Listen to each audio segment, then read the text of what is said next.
They buried Ashlee on a Tuesday. And on that exact same Tuesday, while her mother was placing flowers on a casket that traveled across an ocean to come home, Joe McCann sat down at a keyboard and typed out a love letter. Read that again. The woman is being lowered into the ground, and the last man to see her alive is finally finding his words. For weeks of silence. For weeks of nothing. And then, the very second the dirt is being patted down, suddenly the fiancé has paragraphs. Suddenly he has memories. Suddenly he has a statement so polished it reads like it was workshopped by a publicist. Listen to me very carefully, because what I'm about to walk you through is not a tribute. It's a timeline. And the timeline is screaming. I want you to sit with that image for one more second before we go any further. A 31st birthday trip. Tanzania. A luxury villa. A woman who lit up every room she walked into, who cooked for the man she loved, who decorated their home for every season, who wanted nothing more in this entire world than to be a mother. That woman boarded a plane alive. That woman never came home in a seat. She came home in a box. And the man who put her on that plane, the man who promised her family he would protect her, the man who called himself her best friend, her confidant, her future husband, that man waited until the day of her funeral, the exact day, to finally speak. And when he did, he didn't speak to her parents. He didn't speak to her sisters. He didn't speak to anyone who actually knew her. He spoke to Twitter, to strangers, to the algorithm, from the desk of Joe McCann, from the desk, as if grief is a memo, as if heartbreak files paperwork, as if the woman you love deserved a letterhead before she deserved a phone call. I'm not going to sit here and pretend I have a courtroom verdict for you, because I don't, and anybody telling you they do is selling you something. But I have eyes. I have ears. I have a calendar. And the calendar is doing something very, very strange. So let's open it. Let's open the whole thing. Because the part nobody is talking about, the part every other commentator on this story has skipped right over, is not what Joe said. It's not even when he said it. It's the 11 hours. The 11 silent hours. The hours that should be the loudest evidence in this entire investigation. And somehow, nobody is putting them under a microscope. Today we are. We are going to take those 11 hours, hold them up to the light, turn them sideways, examine the cracks, and ask the question that everyone watching this case has been afraid to ask out loud. What happens to a woman in 11 hours of silence? What happens in a luxury villa, in a foreign country, with no witnesses but staff who answer to a paycheck and walls that do not speak? Let me set the table for you, because if you're new to this story, you need the full picture, and if you've been following along, I promise you have not heard it framed like this. Ashlee Janae Robinson, known online to her millions of fans simply as Ashlee Janae, was a Trinidadian-American influencer, a creative, a singer, a writer, a director, a woman who once made a short film with her own two hands. She called herself a lover gal. That was her thing.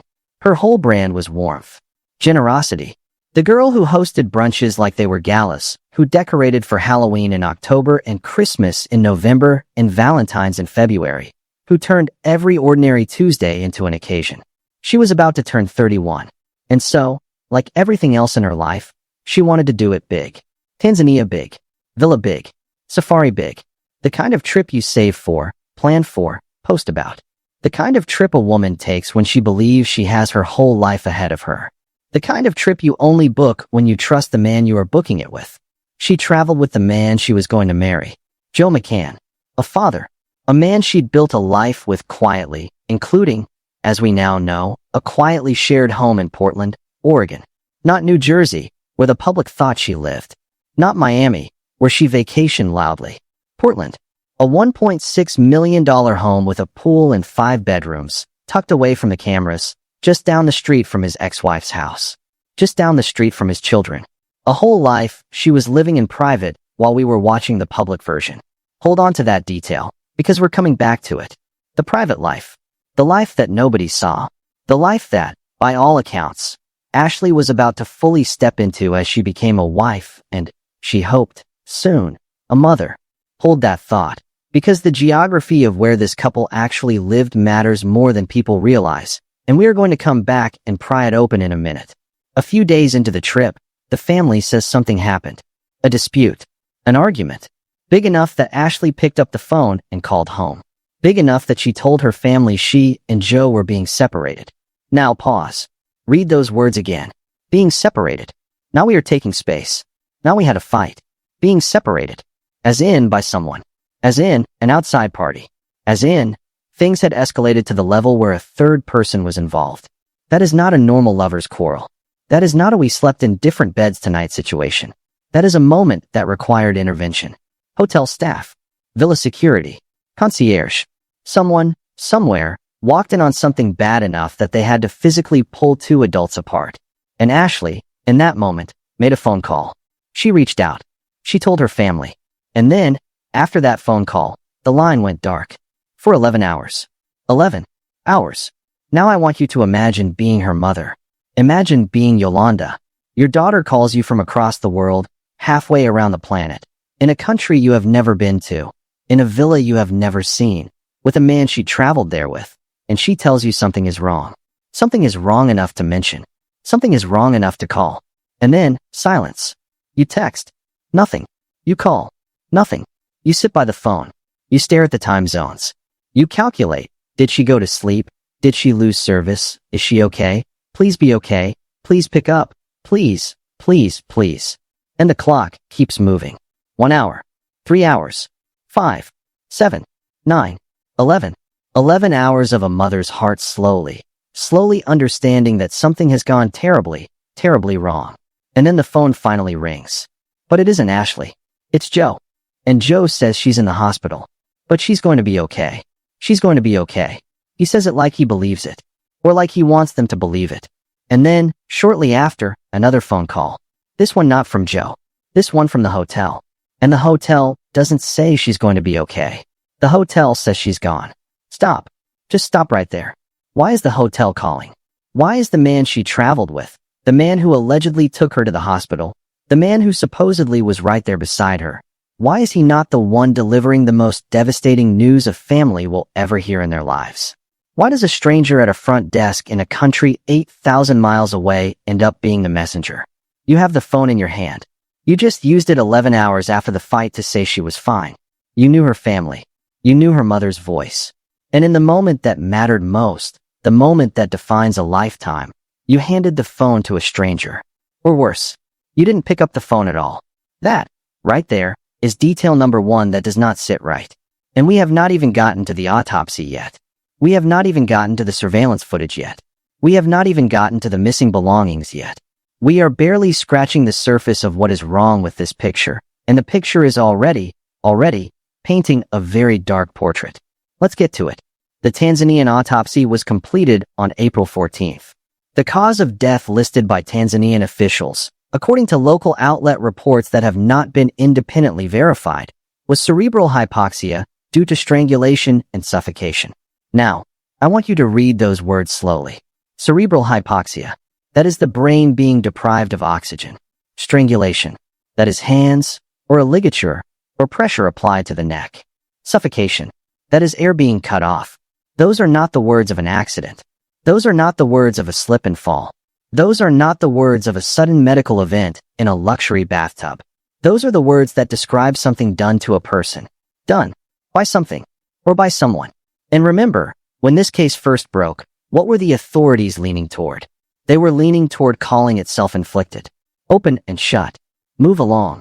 Nothing to see here.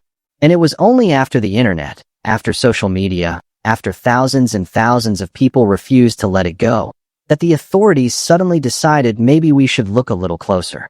Why? Why does the official narrative only shift when the public starts watching? Why does the deeper investigation only begin after the noise gets loud enough to embarrass somebody?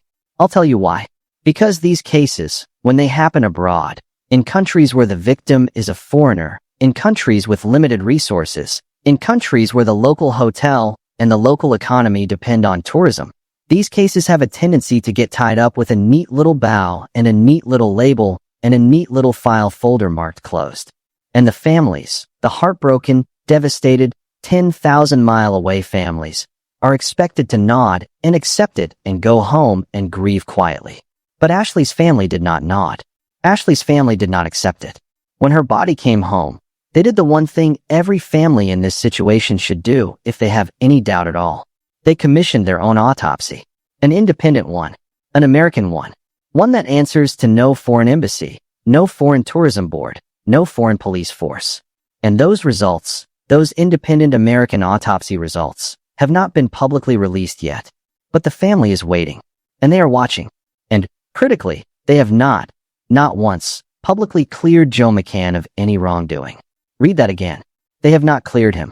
The fiancé, the man she was going to marry, the man who, in any normal tragedy, would be sitting in the front row at the funeral, holding her mother's hand, helping carry the casket. That man, Joe McCann, was not allowed at the service, was not invited, was kept out, by her own family, by the people who knew her best, by the people who, presumably, know things the rest of us don't know yet. They know what she said on that phone call. They know what Joe said in the 11 hours afterward. They know what he did and didn't say in the days that followed. They know what was in her belongings, and they know what was missing from her belongings, because as of this moment, as we are sitting here talking about this case, Ashlee's family has not received her phone, has not received her passport, has not received her jewelry, has not received her ring, has not received the personal items that she packed into a suitcase before she left for what was supposed to be the trip of her life. Where are they? Who has them? Who's holding them? And why haven't they been returned? Think about that for one more second. Her phone, the single most valuable evidentiary item in any modern investigation. The device that holds her texts, her DMs, her search history, her location data, her photos, her last messages to her mother, her last messages to Joe, her last messages to anyone. Where is it? Why has nobody handed it back? Phones do not vanish from luxury villas. Rings do not slip off into the ocean. Passports do not evaporate. Things have keepers. Things have hands. Things have current locations. And the current location of Ashlee's phone is, quietly, one of the most important questions in this entire investigation. Because whoever has that phone has the answer to most of these questions, and that person is choosing, right now, today, not to share them. And that, by itself, is a piece of evidence. The refusal to return is a refusal that means something. The keepers of that phone, whoever they are telling us something with their silence. We just have to be willing to hear it. Let me say something else, and I want to be very clear that this is my opinion, because in cases like this, you have to be careful, and you have to draw the line between what is fact and what is suspicion. Here's the fact. Joe McCann had his passport temporarily withheld by Tanzanian authorities. That is fact. Here is the fact. Joe McCann was questioned. That is fact. Here is the fact. Joe McCann was the last known person to be alone with Ashlee before her death. That is fact. Here is what is opinion.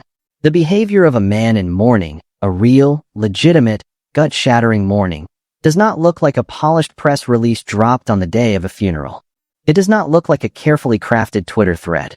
It does not look like a man who suddenly remembers, weeks later, the exact phrasing of his beloved's Trinidadian heritage and her favorite band Aerosmith, and her DJ aspirations, and her short film, and her decorating habits, and her cooking, and her hosting, and her encyclopedic music knowledge. That is not grief writing. That is a resume. That is a character witness statement. That is somebody, or somebody's PR team, building a defense in the court of public opinion before the court of actual law gets its turn. And isn't that interesting?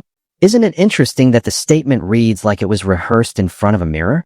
Isn't it interesting that it lists virtues like a eulogy at a memorial that he wasn't invited to? Isn't it interesting that it mentions his children multiple times, anchoring himself as a father, a family man, a dedicated parent, the kind of guy juries like? Isn't it interesting that the only thing he did not address, and I mean did not address at all, is the 11 hours? The dispute? The phone call she made before the silence began? The phone call from the hotel? The fact that her family was the last to know? Not a word. Not a syllable. Not a hint. Just virtues and adjectives and Aerosmith. That is not how innocent men talk after their fiancés die. Innocent men say, here is what happened. Here is what I saw. Here is what I did. Here is what I wish I had done.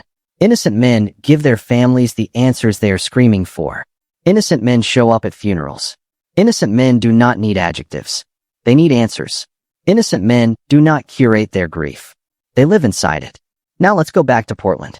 Because this is the piece nobody is connecting to the rest of the puzzle. And I think it matters more than people realize. The $1.6 million house. The pool. The 5 bedrooms. The proximity to his ex-wife. The proximity to his children. The fact that Ashlee was, by all accounts, deeply integrated into his family life.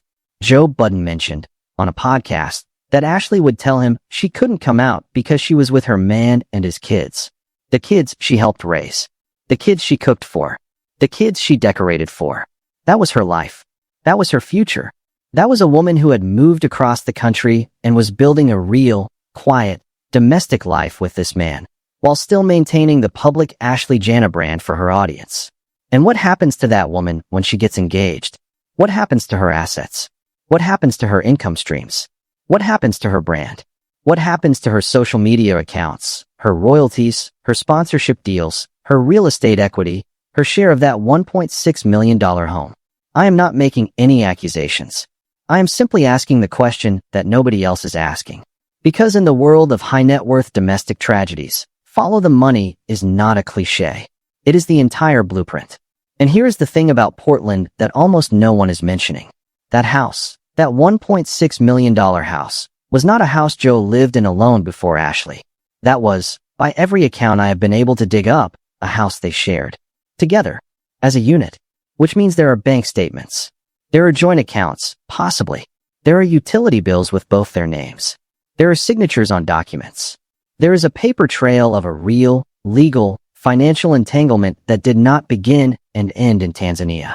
It began long before. And in that house, presumably, there are still belongings.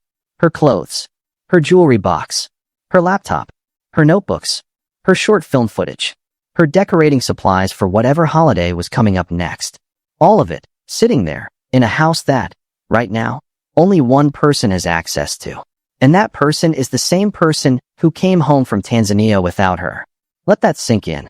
Every drawer she organized, every shelf she styled, every closet she labeled, all of it is currently behind a door that only one set of keys opens. And those keys are in the pocket of a man her family will not allow within 10 feet of her funeral. Now back to Tanzania. Back to the villa. Back to the question that is still, somehow, the giant elephant in this entire room. The question that should be answered with cold, hard footage and instead is being answered with silence. Where is the surveillance video? A luxury villa in Tanzania. The kind of villa that costs thousands of dollars a night. The kind of villa that caters to the wealthiest international travelers in the world. The kind of villa that has cameras at every entrance, every gate, every walkway. Those cameras saw something. Those cameras recorded something. Those cameras know exactly who entered and exited that property in the hours surrounding Ashlee's death. And yet, nearly a month later, no footage has been released. Not to the public. Not to the family.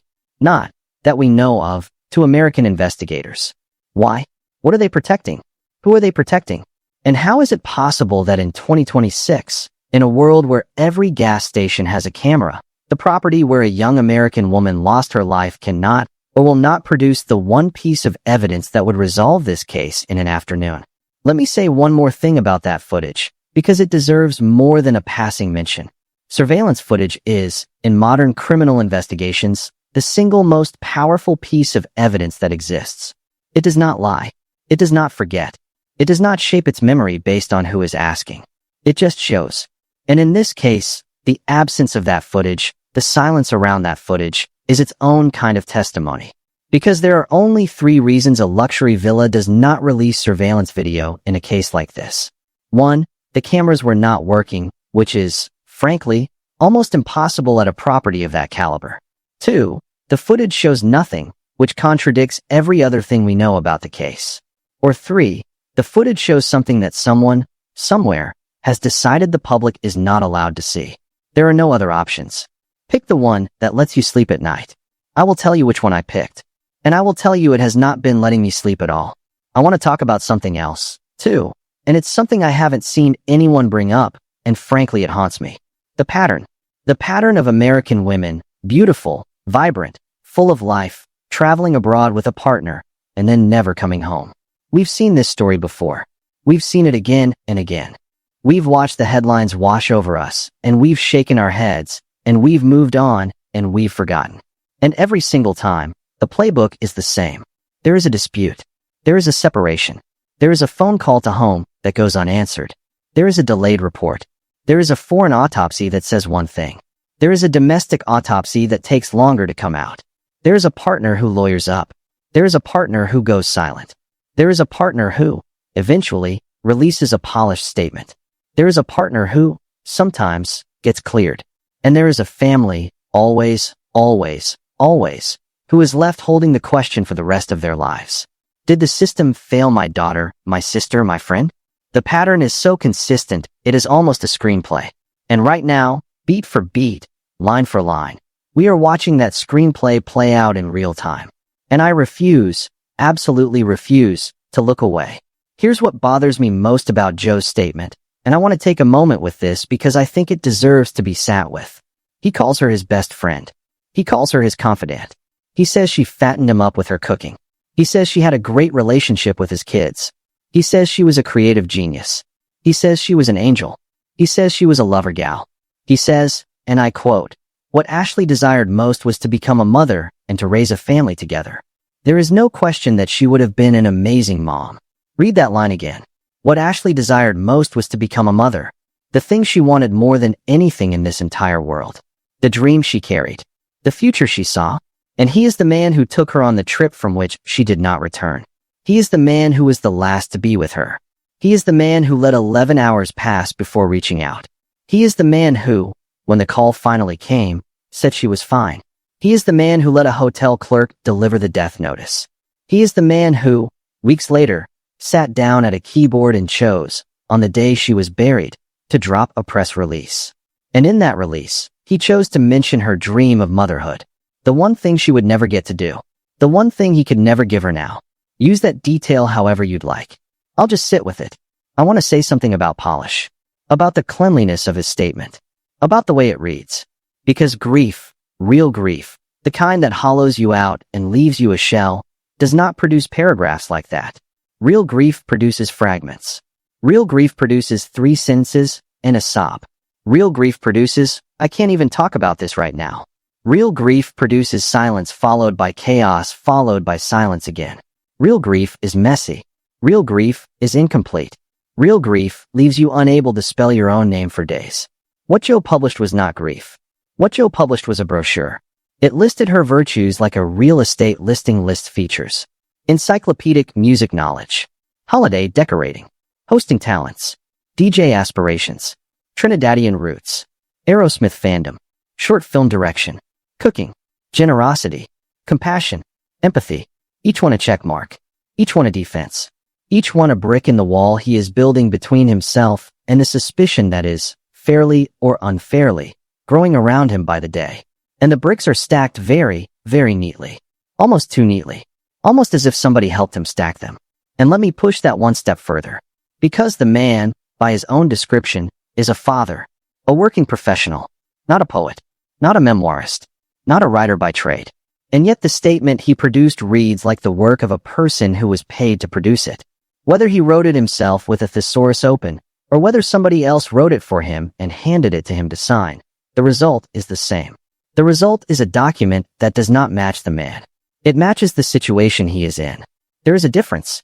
People who are deeply, genuinely, biologically broken by loss do not pause to compose. They cry. They post a single photo. They write 3 sentences. They go silent for months. They reappear once and then disappear again. They do not, for weeks later, on the exact day of the funeral, drop a polished, branded, header-stamped, virtual-listed letter from the desk of. They do not. They have never. They will not. Now somebody is going to say, and they are right to say it, that you cannot convict a man on the polish of his prose. You cannot convict a man on the timing of a tweet. You cannot convict a man on the absence of an embrace. And they are correct. You cannot. And I am not. I am a woman with a microphone and a calendar and a list of facts, and I am asking the questions the official channels are not asking loudly enough yet. That is my entire job. That is the entire reason this conversation exists. Because if we, the public, the watchers, the listeners, the believers in Ashlee Janae, do not keep this story loud, then it gets quiet. And when it gets quiet, it gets buried. And when it gets buried, it joins the pile of every other beautiful woman who got on a plane with a man who said he loved her and never made the return flight. So we do not get quiet. We get louder. We get sharper. We get more specific. We get more annoying to anybody who would prefer this case to fade. Let me share a thought I have been carrying around for the last several days, because I think it matters. There is a saying in investigative journalism: the first story is never the real story. The first version of events, the version that gets handed out in the first 48 hours, the version that gets stamped onto press releases and police statements and embassy briefings, is almost never the truth. It is the placeholder. It is the sketch. It is the version designed to keep things calm while the real version is being figured out, or, in some cases, being constructed. And in Ashlee's case, the first version was self-inflicted. Open and shut. Wrap it up. Send the family home with a kind word and a quiet file. That was the first version. The real version, by the way the cause of death has been described, by the way the family is behaving, by the way Joe was treated by Tanzanian authorities, looks nothing like the first version. So when somebody on your timeline tries to tell you, "Oh, the case is closed. Oh, it was an accident. Oh, just leave it alone," you remind them, the first story is never the real story. Especially not when a young black woman dies abroad with only one witness. So here are the questions, and I'm putting them in writing right now, and I want every single person watching to remember them, to repeat them, to share them, to make them louder than the silence they are currently fighting against. Question 1. Where is the surveillance footage from the villa? Question 2. Where is Ashlee's phone? Question 3. Where is her passport? Question 4. Where is her jewelry, including the ring she was wearing? Question 5. What did the dispute on day 3 of the trip actually involve? And who were the staff members or third parties who reportedly separated them? Question 6. What happened in those 11 hours between Ashlee's last call to her family and Joe's eventual call saying she was in the hospital? Question 7.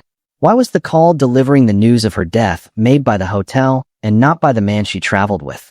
Question 8. What did the Tanzanian autopsy actually find in detail beyond the leaked cause of death? And why has the full report not been shared with the family in a timely manner? Question 9. What will the independent American autopsy find? And how will the two reports compare? Question 10. And this is the big one.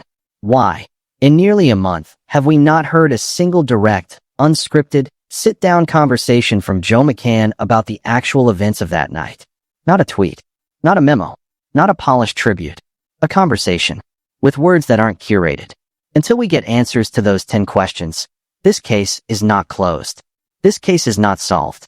This case is wide open, no matter what any official says. And I will add an 11th question, because there is one detail that has kept me up at night, and we have not gotten to it yet, and I think we have to before we close this. The first photo. The first profile picture. The one that, by every account I read, was so disturbing to the public that even people online who had never met Joe were begging him to take it down. That picture, that initial choice of imagery, was a tell. It told us something about the headspace of the person who chose it. Profile pictures are not accidents. They are decisions. They are the face you choose to show the world when you are not actively talking. And the face Joe chose, in the immediate days after the death of his fiancée, was a face that strangers found unsettling enough to publicly ask him to remove. He did, eventually. He swapped it out, quietly. But that detail, that decision, that image, lives in the timeline now. And it is one more crack in the polished surface he is currently trying to present. And here's the thing about Ashlee Janae that I want every single person listening to understand. She was loved, genuinely, massively, by a community that watched her grow, that danced with her in their living rooms, that cooked her recipes, that stole her decorating ideas, that cheered for her engagement, that was rooting for her wedding, that was waiting for her to announce, finally, that she was pregnant. She was somebody's daughter. She was somebody's sister. She was somebody's friend. She was a whole person, with a whole future and a whole list of dreams that she had not yet finished. And now her family is left holding an empty room, an empty seat at the dinner table, an empty side of the bed, an empty recipe book, an empty calendar of holidays she will not be here to decorate for. They are owed answers. They are owed truth. They are owed every single piece of evidence, every single piece of footage, every single piece of paper, every single belonging that was in her possession when she boarded that final flight. They are owed a thorough, transparent, rigorous, international investigation. They are owed the truth. And until they get it, we keep talking. We keep asking. We keep refusing to let the story die quietly in a file drawer somewhere in Tanzania. Let me pause for a second on one more piece of this puzzle, because it has been gnawing at me, and I think it has been gnawing at a lot of you too. The communication blackout. From the night Ashlee died until the day of the funeral, the family says they have not heard from Joe in any meaningful way. Not a phone call, not a text, not a card, not a knock on the door. Nothing. For weeks. The man who was supposed to be marrying their daughter, the man who lived in a $1.6 million home with her, the man who, in his own published words, considered her his best friend in the entire world, did not pick up the phone to call her parents. Not once. He did not show up at their door with an explanation. He did not even reach out through a third party. He went silent. Completely silent. And then, on the day they were burying her, he reappeared online with a tribute. Read that timeline back to yourself slowly. That is not the behavior of a partner. That is the behavior of a person managing a public relations problem. There is a difference, and your gut already knows what it is. And one more thing, because this matters. Joe also said in his statement that Ashlee made sure their home reflected the current holiday or season. Their home. There. Not my home. Their home. He is finally, in writing, on the record, confirming what the receipts already showed. They lived together. The Portland house was hers as much as it was his. Which means whatever conversation is now happening, behind closed doors, between her family and the lawyers, about her belongings, about her share, about her future, is a conversation that has very real legal teeth. And Joe, by his own pen, just helped sharpen them. I want to say something to the women watching this, specifically. Women who are in love. Women who are planning trips. Women who are flying internationally with their partners next month, next quarter, next year. Listen to me. Pay attention. The lesson here is not that love is dangerous. The lesson is not that you cannot trust your partner. The lesson is not that you should never travel. The lesson is that you should always, always, always have a check-in plan. A code word with your mother, your sister, your best friend, somebody. A daily message that says you are okay. A calendar of expected calls. A phone with a working international plan. A backup plan to leave if you need to leave. The number for the local U.S. Embassy saved in your contacts before you ever board the plane. Because the women who survive these situations, the ones whose stories we never have to tell on this channel, are the women who had a plan. And the women who did not, sometimes, do not get to come home. Do not let love, of all things, be the thing that disarms you. You can love a man and still keep an exit plan. Those two things are not in conflict. They are in concert. And I want to say something to the men, too, because we do not say this often enough. The vast majority of you are not Joe McCann. The vast majority of you would walk through fire for the woman you love. The vast majority of you, in the moment a fight got bad enough that hotel staff had to step in, would have called her family yourselves, before the night was over, to make sure they knew she was safe. The vast majority of you, when she was hurt, would have ridden in the ambulance with her, would have held her hand, would have called every single person in her contact list to be there. We see you. We know you. We are not lumping you in. But we are asking you, the good men, the loving men, the men who would never, to please, hold the men around you to a higher standard. To say something when you see something. To not let the polish of a press release fool you into thinking a friend is okay when his fiancée is dead and her family is begging for a phone call he is refusing to make. To Joe McCann, if by some chance you are watching this, and let's be honest, you probably are, because men in your situation always do, I have one thing to say to you.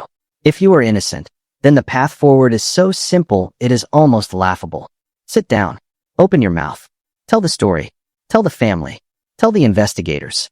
Tell the public. Walk us through the 11 hours. Walk us through the dispute. Walk us through the phone call. Walk us through the hospital. Walk us through the moment. Hand over the belongings. Hand over the phone. Hand over the passport. Hand over the ring. Cooperate fully, transparently, without a single carefully curated paragraph standing between you and the truth. Because innocent men do not need press releases. Innocent men do not need polish. Innocent men do not skip funerals while drafting tributes. Innocent men help. They show up. They open the door. They turn over the receipts. And if you are guilty, well, then you are not the first man to think a luxury villa in a far-off country is far enough away to bury a secret. You will not be the last either. But the secret will surface. They always do. Cameras have memory. Cell towers have memory. Bank accounts have memory. Witnesses have memory. And the families have the longest memory of all. Before I close this out, I want to circle back to something I said earlier, because it matters. I said we are watching a screenplay play out in real time. And here's the thing about screenplays. They have third acts. They have endings. The ending of this one is not yet written. The ending of this one is not in Joe's hands, and it is not in the Tanzanian government's hands, and it is not even, fully, in the hands of the FBI or whoever else gets pulled in stateside. The ending of this one is, in part, in your hands. In our hands. In the hands of the people who keep saying her name, who keep posting the questions, who keep sending the family flowers, who keep refusing to let the timeline get quiet. Cases like this one have, historically, two possible endings. They either disappear, slowly, into the file drawer, and the family grieves alone for the rest of their lives. Or they get loud enough, sustained enough, public enough, that the system decides it is more painful to ignore the case than to actually solve it. We have been the difference between those two endings, more than once, in cases just like this one. We can be the difference here too. So do not unfollow this story. Do not move on. Do not let the algorithm bury her. Keep her at the top of your feed. Keep her in your group chat. Keep her in your prayers. Keep her in the comment sections of every official agency that touches this case.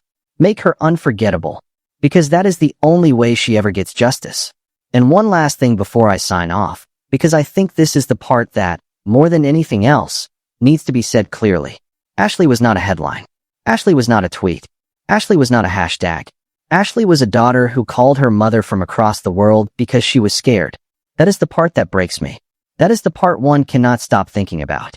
She picked up that phone. She told her family. She trusted that telling them would matter. She trusted that the world she was going home to was a world that would protect her. Now we owe her the protection she trusted us to give her, even after the fact. We owe her the noise. We owe her the questions. We owe her the refusal to accept the official version. We owe her every single thing we are doing right now, and more. So if you are watching this, and you have made it this far, do me one favor. Just one. Say her name out loud. Right now. Out loud. Say Ashlee Janae Robinson. Say it like you mean it. Say it like you remember her. Say it like she is still here, in this conversation, listening. Because as long as we keep saying her name, she is. Until next time, take care of yourselves, take care of each other, and keep saying her name. Ashlee Janae. Ashlee Janae Robinson. The lover gal. The Trinidadian queen. The decorator. The hostess. The dreamer. The daughter. The fiancée. The friend. The woman who deserved to come home. Make sure you follow along on Apple Podcast, on Spotify, on Facebook, on TikTok, because the moment one of those questions gets an answer, the moment that surveillance footage drops, the moment that independent autopsy is released, the moment one belonging gets returned, you will hear it from me first, and you will hear it loud. This story is not over. Not even a little. Not even close. Drop your thoughts, your theories, your prayers in the comments. Share this with somebody who has been following this case. Tag somebody who needs to hear it. And remember, when the official channels go quiet, that is exactly when we get loud. Until next time. Bye.